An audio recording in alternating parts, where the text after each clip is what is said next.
Please welcome to the stage MIT Alumni Association CEO, Whitney Espich. That was pretty awesome. It gives new meaning to having friends in high places, right? Let's give Professor Zuber one more round of applause for just deep thanks for making that possible.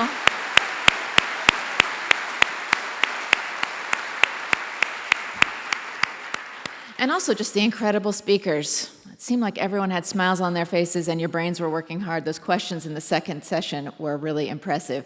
So a round of applause to you for really just engaging with our faculty.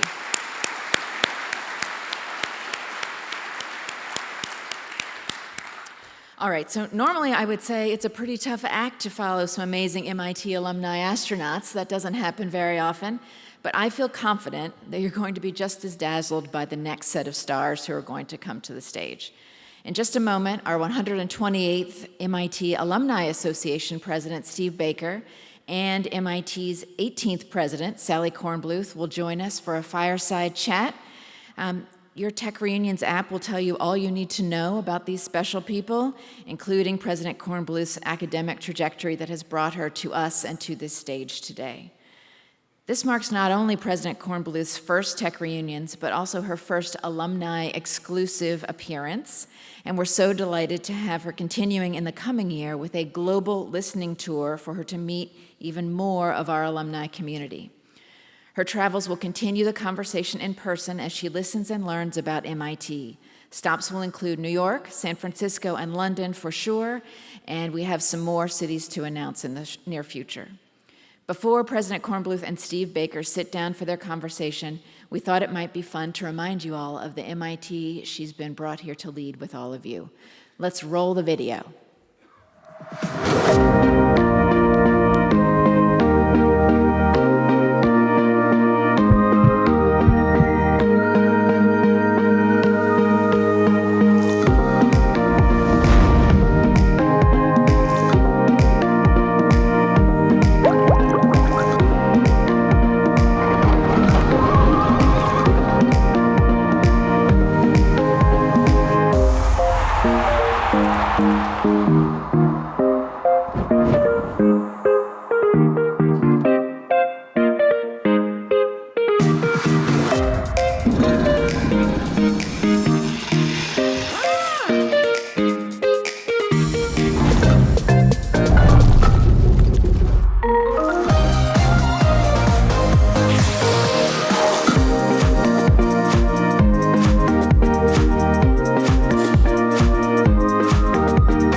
Hello and welcome, President Kornbluth. Welcome to your first Tech Day.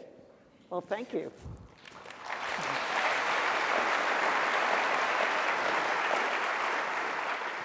One of the things that I've really enjoyed most about my year as president has been watching the many ways that the Alumni Association and MIT keep our alumni connected, and certainly this is one good example.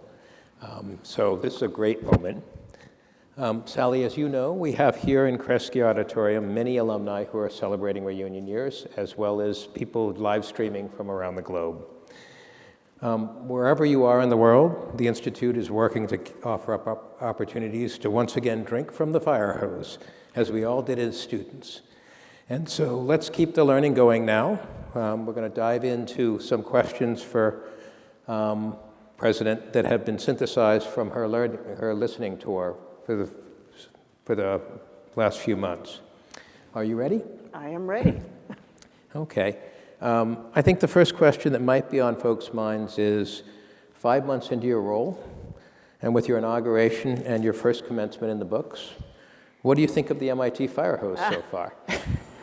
Yeah, it is a fire hose. You know, I have to say, around every corner, every day, I'm learning incredible new things. So for, you know, someone who's curious, this is paradise. It really is. You know, just take this morning. I never heard a black hole sing, and I never heard someone casually say when I was out repairing the Hubble Space Telescope, ... I have to say also, you know, I'm glad there's no quiz at the end of it, because the amount of information flowing in is amazing. I actually mentioned to Steve, I actually had a dream last night that was a variant of the, you know, when you take a class and you never show up at the class and you have to take the exam, you know, that anxiety feeling. I had this dream last night that I was walking along the road with Provost Cindy Barnhart, and she said to me, you know, in order to maintain your status as an MIT faculty member, you have to pass 2 MIT classes every year.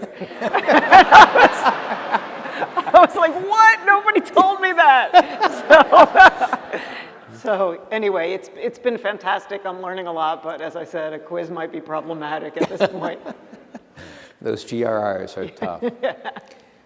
Since your arrival at MIT in January, you've embarked on an extensive listening tour, as we already mentioned, with students, faculty, staff, postdocs. And what are you hearing across the campus? And are there any overlapping themes that are emerging? Yeah, absolutely. I mean, I think one thing, and this is probably true at many institutions, but I've really felt it palpably here going from group to group, is this desire to reconnect as a community after the pandemic, and thinking about what avenues the administration can provide for establishing some of those reconnections. You know, I've heard a lot of people who are really intensely interested in understanding how the MIT education of today tracks with the needs of our future society. You know, how do we think about our GIRs? How do we think about our majors? How do we think about educational experiences for students outside the classroom? And, you know, there's intense interest in really thinking about pedagogical innovation and how we continue to educate our students in the best way possible. And of course, there's a very strong interest in what MIT is going to do in the arena of climate change. And I spoke to that at my inauguration. And there are, you know, at least 20 to 30% of the institute, their own research work has, you know, bears on that question. And so really thinking about how MIT has a huge impact on the climate change problem is really on the tip of everyone's tongues in our conversations. So let's jump to that and go into that a little bit more. You're beginning your time at MIT at a consequential moment for the world. At your inauguration, you called out climate change as a challenge that requires leadership, not just contributions from MIT. Can you share more of your thoughts about that? Yeah, you know, I think this is also part of what I've heard across all the listening tours is this sort of, you know, MIT is really a place where 1,000 flowers bloom. So when I say there are 20 to 30% of the faculty working on climate change, it's a little bit anybody's guess how many people are working on it, because, you know, in every corner, everyone is so entrepreneurial and so innovative. But part of the issue, I think, for climate change, and also for some of the other big institutional, societal challenges, rather, at this point, is how we make the whole be greater than the sum of the parts, and how we organize. So I think, you know, I'm starting to think about ways in which we can harness the expertise without dampening the innovation and dampening the entrepreneurial spirit to answer really big questions. And so it's going to require leadership at all levels, at the faculty level. It's going to require some sort of organizational principles in constructing a roadmap that really says, for instance, how do we decarbonize construction, or how do we decarbonize transportation, or whatever the big questions we choose are, how do we harness the collective strength to really directly approach some of these really big questions? And, you know, we recently had a conversation with 40 climate change leaders on campus There's another conversation coming up next week, and we're really just starting to generate ideas and discuss how we might organize around those principles. And I think we can come up with a way to continue the individual innovation and to also state collective goals that will get us to impact on climate change more rapidly. Well, I know that that's a subject that a lot of people on campus and among the Yes. alumni body are very interested in, and they're going to Yes. be, I think, a lot of people supporting you in that. So, your listening tour has mostly been on campus, Yes. but I know that you have met with alumni during inauguration festival. You said certain other volunteer Yes. events, including you met with the Alumni Association Board of Directors this week. Thank you Yes, for coming yes, that to was us. fun. How do you plan to expand your understanding of MIT's alumni perspectives? I mean, I think first of all, as you know, there are sort of trips planned. Whitney and also Julie Lucas have, plans for me to travel around the country and internationally to meet people. But also, I think alumni are so involved in many aspects of the conversations already going on campus. For example, I know there are alumni organized around climate and sustainability, and so I would invite alumni to contact me to continue some of the conversations that are already underway. I think there are many ways that alumni can interact more with students on campus, and so I'm open to to any ideas folks have, and also I think I will be, in a much more systematic way, having conversations with groups of alumni, just like I've done the internal listening tour. It's time to do the alumni listening tour. Yeah, so, excuse me. I just say inviting the alumni community to contact you is an invitation to overflowing your inbox. Yeah. Because this is a passionate and engaged crowd. So true, you it's may be true. hearing from 145,000 of us. Yeah. So, for those of us who have either just graduated from MIT or maybe a few decades ago, we know that there's a pride and power in the individuality of MIT's schools and departments and labs and centers. How do you square that decentralized approach Right. with the need to unite the campus across disciplines and specifically to address climate change? I think, that tension definitely exists here.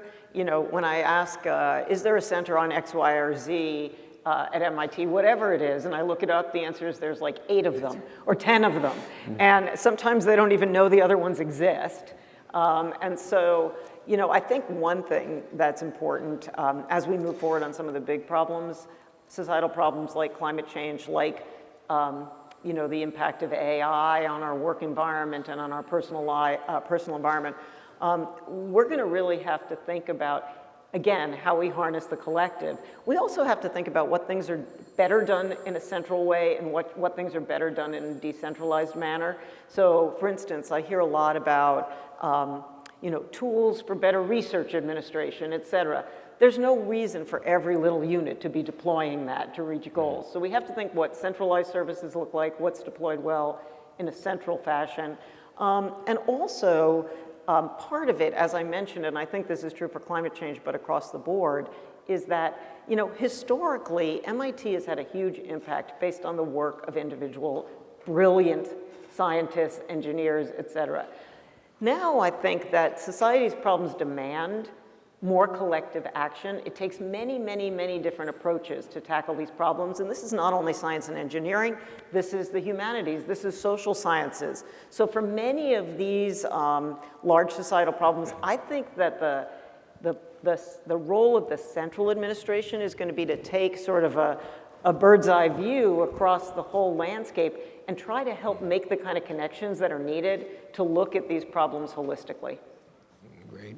So just on that note about decentralization, I recall one of my predecessors, Don Shobrish, saying, if there's a good idea, then there's already 12 different organizations at MIT doing it. Exactly, So, exactly. That has definitely been my experience. That's part of that fire hose you talked about.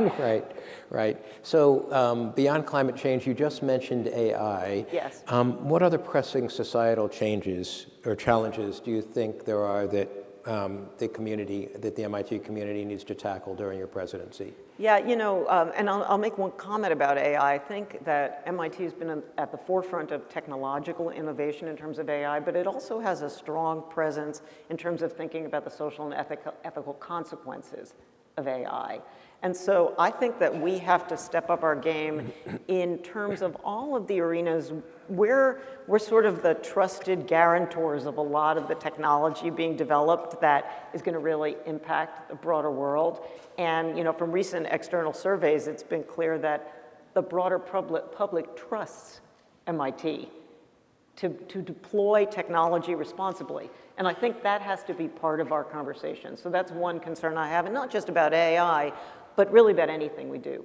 Another thing that's near and dear to my heart is, the role of the life sciences at MIT and also in terms of biomedical innovation. And I think MIT is almost unique in the very close juxtaposition of the life sciences and innovation in engineering. And also, obviously, we're situated geographically due to a lot of the efforts of MIT people over the many years to one of the most vibrant biotech and biomedical innovation hubs in the world. And so I think it behooves MIT to address the many, many, biomedical challenges that face us. I mean, I think we most recently came through the pandemic and saw how important it was, efforts at MIT and efforts in the broader Cambridge area to combat the pandemic. And I think MIT has to stay on the top of its game for emerging infectious disease, for other health challenges. And that's something that I really want to think again about how to build the collective, because every corner of MIT has somebody working on some aspects of the life sciences or biomedical sciences. So in short, I would say you have the inbox from hell. Yeah. You've talked about your belief in the theory of incrementalism, not only in the theory of incrementalism, but in the theory of rapid incrementalism. Yeah. Okay. Can you enlighten us about that? Yeah, people would always ask me, what my theory of sort of management and change was. And I always thought back to how I did experiments in the lab and how I wrote grants. When you write grants and you want to get funding, you've got to really be looking down the road to your goals, whether it be 5 years from then or 10 years from then. You have to articulate big important ideas. No one wants to give you money for like your next experiment. But the truth is, the way scientists do work is they keep that long goal in mind, but you have to be always integrating the data that you're receiving and reacting. And if you're good, you're reacting rapidly. You're incorporating the information you're getting. You're changing direction somewhat. You still may have that long goal down the road, but you've got to be able to rapidly make very incremental adjustments in your course. And people always used to ask me, even when I was provost, and I've certainly heard this all the time as president, what's your vision? And I can articulate some really long-term vision, but I've got to think in concrete ways how we get there. And how we get there is plotting your course, getting data input, and also, by the way, having a strong team, having them doing their things and bring back what they're doing to, again, allow you to adjust your course. So I've always thought that, the successful academic administrator takes in that information. And, honestly, if you move at like what people sometimes call glacial academic pace, you're not going to get there. So that's where the rapid comes in, to make quick changes and adapt. Yeah, so it's interesting. I think in the presentations we saw this morning, there was definitely some of that, the mentioning about, well, okay, it didn't work, so now we got to change and try something else. Although I guess in space exploration, it does happen at a little bit slower pace, perhaps. Yeah. But, okay. So how do you think that the MIT alumni community can help you as you confront these challenges and opportunities? Right. I mean, one thing I already mentioned in terms of just on the ground, grassroots action in things like climate change, et cetera. I think another thing is that two other things. One has to do with the interactions with students on campus now. I was actually surprised, and again, this is not unique to MIT, but it is an issue, which is in surveys of our students, only 30 to 40% of students will say that they have robust, significant interactions with faculty outside the classroom. And I think that is happening because everyone is so incredibly busy. Everyone is really engaged in and immersed in their work.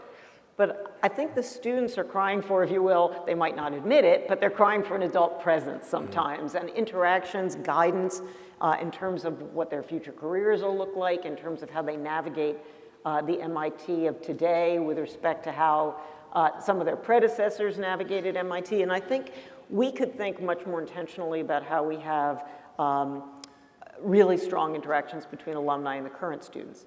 Now, I think there's another issue on the horizon. I think people are probably aware that the Supreme Court is likely to come down with a decision fairly soon, and not to get totally ahead of it, I anticipate, and if you read the newspapers, most people anticipate that they will be striking down affirmative action as we understand it right now in college admissions.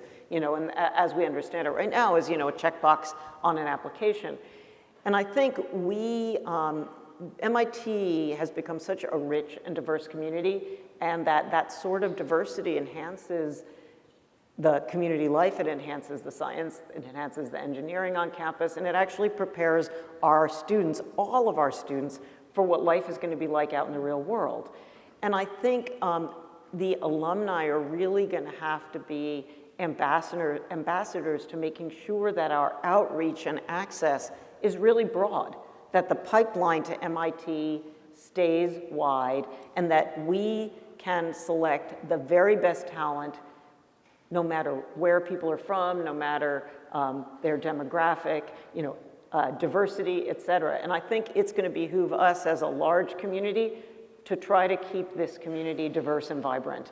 And if you look at MIT over the years, it's never, ever been stronger academically, and it's never, ever been more diverse. Yes, it's true. And I will say,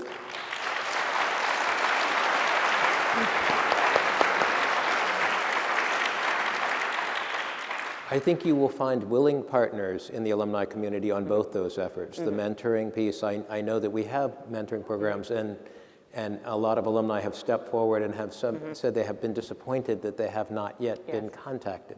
So maybe there's more we can do there. And certainly the assistance with making sure that we continue to attract the world's best students from everywhere. So moving from a kind of global view to a little closer to home, specifically your new home here on campus. Yes. This has been an interesting year for MIT, that it simultaneously completed two major efforts: the publication of the Strategic Action Plan for Belonging, Achievement, and Composition, as well as the faculty statement on freedom of expression. Yes. Some alumni have questioned how those two efforts can coexist, feel that maybe that they're in conflict with one another. Yes. I know you have said that they can and should. Yes. Would you like to share your thoughts on that philosophy and a little more on that? Absolutely. I'm glad you're hitting me these softballs, Steve. This is softball questions. Yeah, this is a complicated question. So, I really do believe that that the notion of, belonging, achievement, and composition, and the notion of freedom of expression, I think it's a false dichotomy. I really do not see that we cannot have an inclusive, welcoming, diverse environment while still allowing people or encouraging people to say what's on their minds. Now, the devil's in the details there, and probably many of you saw the video that I released in the wake of some of the freedom of expression issues emerging on campus. And one thing I said there, I really believe strongly, which is there is a distinction between what you can say and what you should say. And so, part of it is going to be really, as I mentioned, coming out of the pandemic in particular, really building community, in a sense, immunizing ourselves against, the sort of hate speech that really does provoke people in terms of thinking about that dichotomy. So I think that's part of it. The other thing is to think a little bit more about time, manner, and place of expression. So, for example, we want it to be an environment for learning and for work that people feel comfortable, happy being here. I could argue that seeing hateful statements posted along the infinite is not the right time, manner, or place to achieve that. And so you can put in, and we are working on policies around this, you can put in policies that help provide guardrails without violating people's fundamental right to expression. The final thing I'll say about this is that I see a clear distinction between espousing your beliefs on something in general and targeting individuals, particularly vulnerable individuals in the community, students, et cetera. To me, there's no world in which that is really acceptable and is not really part of how we understand free speech on campus. So finally, and I say finally, I'll say on this one more point, we're working hard to encourage a lot more dialogue on these issues on campus. And I think, part of the issue across American life at this point is really polarization. And the more that we can bring people into conversation together, the less problem we're going to have with those flashpoints. And the thing about students is you can call a symposium on anything you want, and it will be filled with faculty and staff and community members, and students aren't always volunteering to attend what they think is of an extra class. And so I think we're going to have to work hard, and I know, Susie Nelson and Melissa Nobles and Ian Waits and others are thinking a lot about this, which is how do you bring these conversations to the dorms, to the places where students hang out and live, and how do you craft, if you will, sort of case studies and discussions that are relevant to them? Yeah, I'm reminded, I know that John Dozier has started a symposium series, Dialogues Across Differences. I was able to attend the first one with you, and I think it's an interesting subject. It's a challenge for our time, not only because of the polarization, that larger societal polarization is beginning to seep into the academy as well. Exactly. So that's a softball question. So hopefully moving to one that's perhaps, this is also not a softball question. Another area of campus interest. Some in the audience today might know about the establishment of the Graduate Student Union here at MIT, and that there have been ongoing negotiations between the union and the administration, and those predate your arrival, but they're continuing. Knowing that there are sensitive conversations and there are things you may not be able to share with us, can you provide us with like a top-level view of what's happening now and how you foresee the relationship with the Graduate Student Union going forward? Yeah, thank you. First of all, I should say, again, this is not unique to MIT. It's really a national movement among graduate students at many, many universities unionizing. I think the negotiations have been, between the graduate students and the sort of administration slash faculty side of things, have been really cordial, really productive, and despite the narrative that we hear, I think, we're quite a long way to an agreement, meaning that there are many, many, many issues that have been resolved. Now, part of the issue now is we're at the sticking point on a couple things. One has to do with, as you might anticipate, financial arrangements and pay. So, students asked for initially a 30% increase. They had a substantial increase last year before I arrived, and MIT graduate students are already the second highest paid in the country. So, there's not a lot of headroom there. We're trying to work with them productively. But I would say the main sticking point at this point is what we would call a distinction between an open and a closed union shop. So a closed shop or a union shop means that all of the students that are technically in the bargaining unit have got to join the union, pay dues to the union, and that's, around $700 a year, which out of a graduate student stipend is significant. And that money goes to the national union. So whether it be here, electrical workers, my old institution, they were trying to organize around service workers. The United Auto Workers Union is in this game as well. But they're interested in bringing new individuals into the union. Obviously, there has to be a revenue associated with it. And we believe that students, even if the union passed, first of all, a lot of the students didn't vote.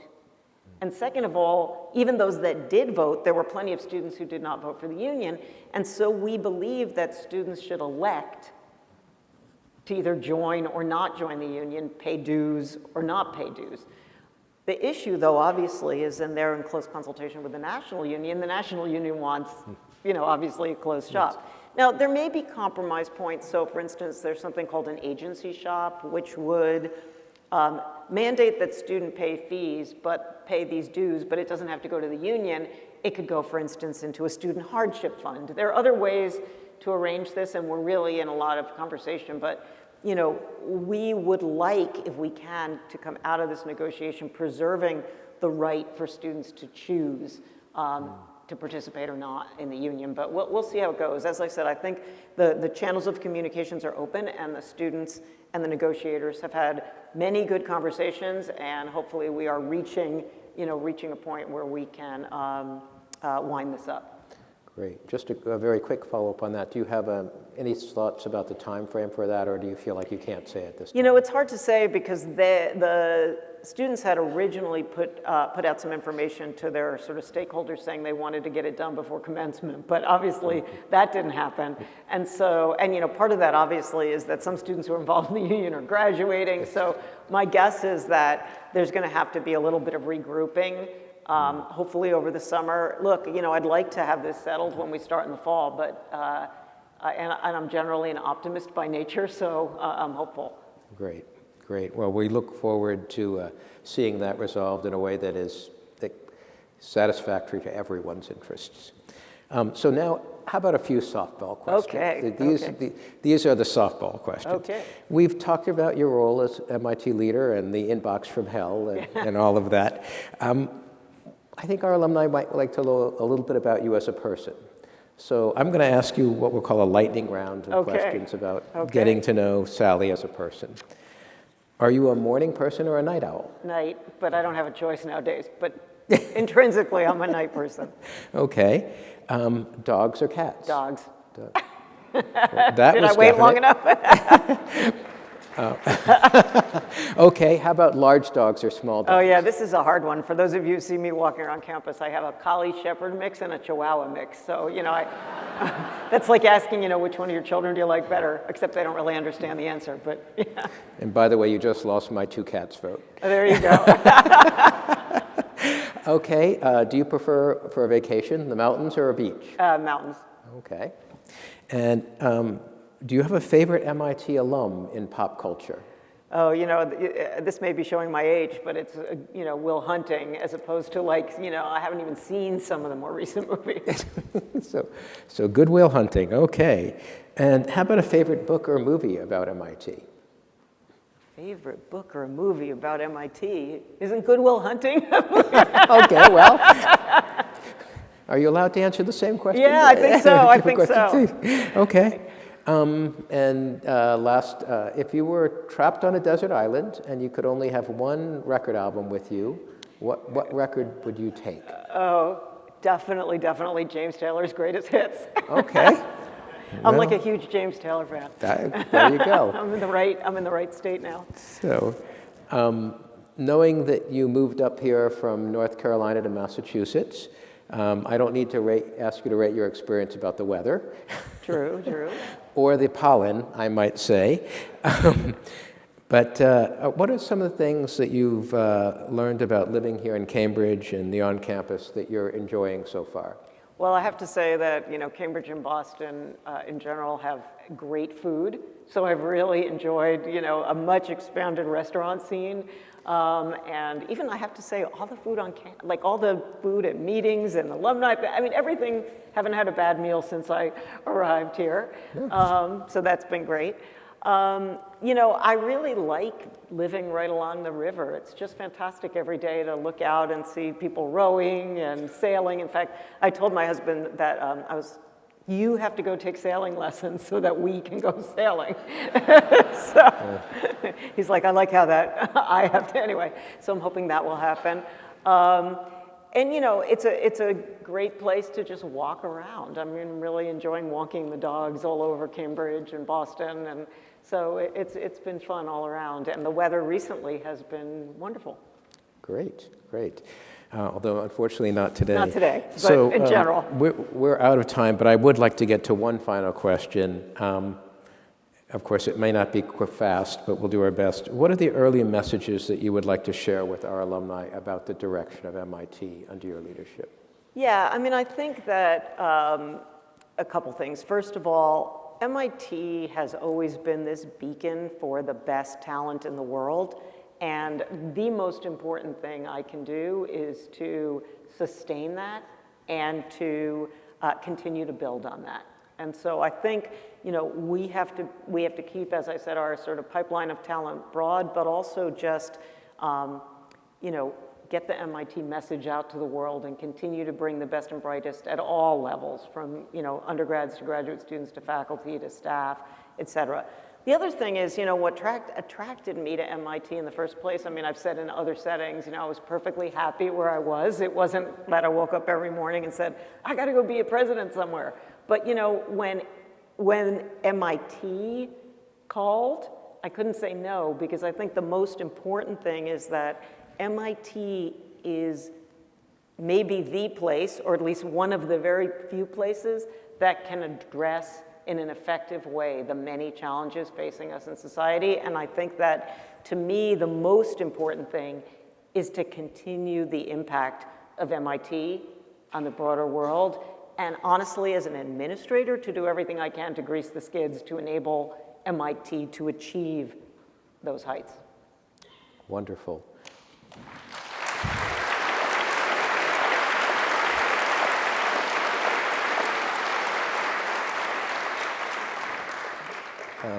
Thank you, President Kornbluth, very much for joining us this morning for Tech Day. Before we conclude Tech Day, I'd like to bring it back to our earlier discussion on space, and we have a unique presentation, a gift for you. Okay. In a moment, we will bring to the stage Dr. Maya Nasser. But first, a little bit about Maya. Maya is a triple-degreed MIT Aeroastro alum, having earned her PhD just this week. Congratulations to Dr. Maya. Dr. Nasser. She is also the project lead and co-founder of HUMANS, which is an acronym that stands for Humanity United with MIT Art and Nanotechnology in Space. Everybody got that? HUMANS. Somebody worked hard on that one. This MIT project combines art and nanotechnology for increasing global representation in space, and has done so by creating a 6-inch silicon wafer using MIT nanotechnology that contains a recording of messages in 64 languages from people from more than 80 countries around the world. This nanowafer just traveled to the International Space Station, where astronauts will display the HUMANS wafer and the audio submissions in a live stream, allowing contributors to hear their own voices, and for some, their native languages in space for the very first time. President Kornbluth, Maya would like to present to you an exact replica of the HUMANS nanowafer. Come on up, Maya.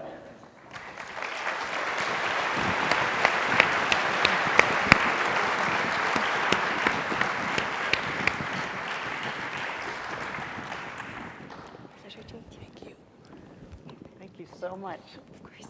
Oh, fantastic. This is also something I haven't had in my life before.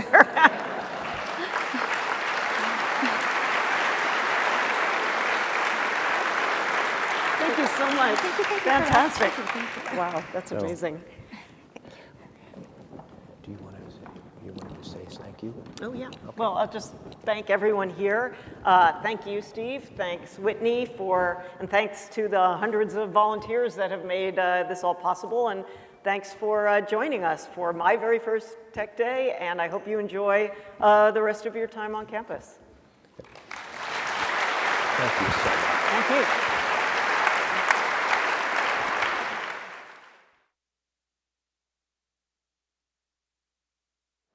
Wow, we're on our way to lunch. So very briefly, I don't want to keep you between you and lunch. I just want to take a moment to thank our presenters today.